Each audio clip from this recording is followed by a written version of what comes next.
जय गीता भागवत। सब राजाओं ने अपने अपने देश में जाकर पृथु की आज्ञा अनुसार धर्म का प्रचार किया। जब धर्मात्मा पृथु के उपदेश से सब संसारिक मनुष्य हरि चरणों की भक्ति व नाम का स्मरण करने लगे, तब देवलोक में यह समाचार सुनकर एक दिन सनकादि ऋषियों ने ब्रह्मा जी की सभा में कहा कि मृत्युलोक में राजा पृथु ऐसा धर्मात्मा उत्पन्न हुआ है कि जिसके उपदेश से हरि भजन व भागवत धर्म संसार में फैल गया। उसके धर्म से सब लोग कृतार्थ होंगे, सो हम भी उस राजा को देखने जाते हैं। ऐसा कहकर वह चारों भाई पृथु से भेंट करने के लिए राज मंदिर पर आए। राजा उन्हें आकाश मार्ग से सूर्य के समान आते देखकर अपनी सभा समेत उठ खड़ा हुआ और दंडवत करके बड़े हर्ष व सम्मान से सिंहासन पर बैठाकर उनके चरण धोए और विधि पूर्वक पूजन करके चरणामृत लेकर हाथ जोड़कर विनय किया कि हे महाराज, मेरे पिछले जन्म का पुण्य उदय हुआ है।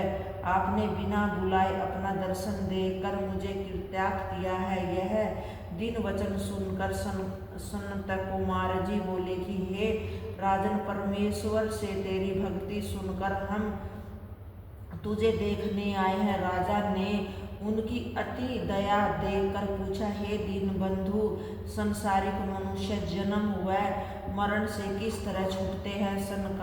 सनत कुमार जी ने कहा कि हे राजन, तुमने जगत की भलाई के लिए यह बात पूछी है, सो उसका उपाय हम बताते हैं। सुनो, जो कोई मनुष्य तन पाकर अंतकरण में श्याम सुंदर के चरण व स्वरूप का ध्यान, जीवा से नाम का स्मरण व हरि चर्चा और कानों से उनकी कथा व लीला प्रीति के साथ सुना करे, वह मनुष्य आगमन से रहित होता है और परमेश्वर में दृढ़ प्रीति हो जाती है। संसार में अपने शरीर व घर, स्त्री व पुत्रों को अपना समझकर उनसे प्रीति रखना, यही दुख की फांसी जानो। परमेश्वर के चरणों का ध्यान करने से ज्ञान प्राप्त होता है और काम, क्रोध, मोह व लोभ में चित्त लगाने से ज्ञान नहीं रहता। यह बात विचार कर मनुष्य को उचित है कि कुसंग से अलग रहकर संत व महात्माओं की सेवा किया करें, जिससे उसका कल्याण हो।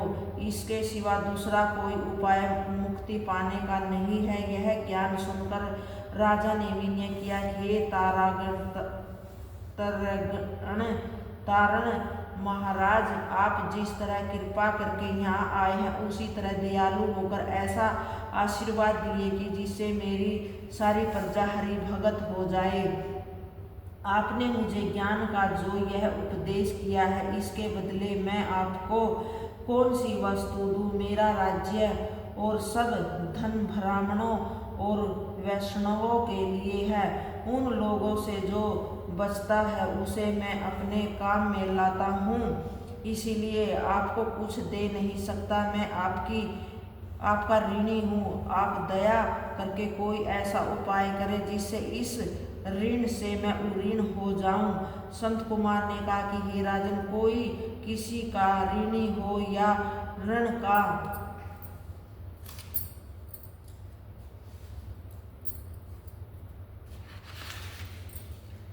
पाने वाला कहे कि हमने तुझे छोड़ दिया, तो वह उऋण हो जाता है। वैसे ही हमने छोड़कर तुम्हें उऋण कर दिया है। सनकादिक ऐसा कहकर ब्रह्मालोक को चले गए। जय गीता भागवत।